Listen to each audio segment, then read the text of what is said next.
اور یہاں برٹش میں اور آپ کے کینیڈا امریکہ میں یہ پتہ نہیں کہاں سے لوگ حدیث لائے، ہم نے آج تک نہیں پڑھی بھائی وہ حدیث. وہ یہ ہے کہ یاسین شریف ایک مرتبہ پڑھ لو تو پورے قرآن کریم کا ثواب ملے گا. یہ حدیث ہم نے نہیں پڑھی کہیں. یہ برٹش میں اللہ جانے کہاں سے حدیث آئی ہے، اور یہاں کینیڈا میں اور امریکہ میں آئی حدیث کہ ایک مرتبہ یاسین شریف پڑھ لو تو پورے قرآن کریم کا ثواب ملے گا. یہ حدیث ہم نے آج تک 55 سال میرے ہو گئے اور 23 سال کی میری عمر ہے. اس وقت سے برابر حدیث ہی پڑھتا ہوں، اس کے علاوہ کوئی دھندا نہیں میرا. اتنے لمبے زمانے پڑھنے بعد آج تک میں نے یہ حدیث کہیں نہیں دیکھی کہ یاسین شریف ایک مرتبہ پڑھنے سے پورے قرآن کریم کا ثواب ملتا ہے. یہ کوئی حدیث نہیں. ہاں یہ حدیث شریف ہے یاسین قلب القرآن. یاسین شریف قرآن کریم کا ہارٹ ہے. ہارٹ نہیں، ہارٹ دل. جیسے ہمارے بدن کی پوری باڈی کا جو دل ہے، ایسے قرآن کریم کا ہارٹ جو ہے قرآن کریم ہے، یاسین شریف ہے. یہ قرآن کریم کا یہ دل ہے. یہ حدیث صحیح ہے. اور یہ حدیث شریف بھی صحیح ہے کہ اپنے مردوں پر یاسین شریف پڑھا کرو.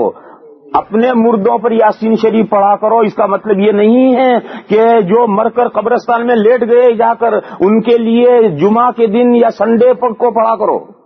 یہ مطلب اس حدیث شریف کا نہیں.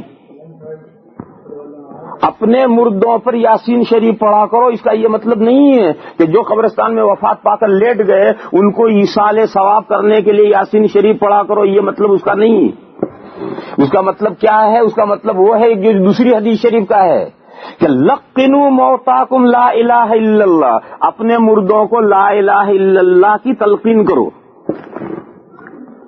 اس کا مطلب بعض لوگوں نے کیا سمجھا کہ جب ہم میت لے کر چلیں اور قبر کے اندر اتار دیں اور قبر بند کر دیں اور مٹی بھر دی، اب ایک سرانے پر کھڑا ہو کر کے ایک تلقین کرے گا کہ اے فلاں تو یاد کر کہ دنیا میں تو مسلمان تھا، لا الہ الا اللہ محمد الرسول اللہ تیرا کلمہ تھا، اس کو یاد رکھیے. اور یہ کہہ کر پھر سب لوگ قبرستان سے واپس آئیں گے. یہ بعض لوگ یہ مطلب سمجھتے ہیں میت بند کرنے کے بعد قبر پر تلقین کرتے ہیں. اس حدیث شریف کا یہ مطلب نہیں ہے، بلکہ تمام امت کے علماء نے یہ کہا ہے کہ لقنوا موتاکم قول لا الہ الا اللہ کا مطلب یہ ہے کہ جب سکرات شروع ہو جائے تو اس کے قریب میں بیٹھ کر کلمہ شریف اس سے کہلواؤ. یہ مطلب اس حدیث شریف کا. اور ساری دنیا میں مسلمان اسی پر عمل کرتے ہیں. ساری دنیا کے مسلمان اسی پر عمل کرتے ہیں کہ جب آدمی آخری حالت میں ہو جاتا ہے اور سکرات شروع ہو جاتی ہے تو اس کے قریب میں بیٹھ کر کے کوئی آہستہ، کوئی تھوڑا ہلکے سے زور سے کلمہ پڑھتا ہے. ایک آدمی کو پڑھنا چاہیے، وہ پڑھے گا لا الہ الا اللہ محمد رسول اللہ، لا الہ الا اللہ محمد. اس سے کچھ نہیں کہنا، بیمار سے کچھ نہیں کہنا. تو اس کا پڑھنا سن کر کے وہ پڑھ لے گا کلمہ، اور جب اس نے کلمہ پڑھ لیا تو تلقین کرنے والا چپ ہو جائے. یہ مسئلہ بھی سمجھ لو.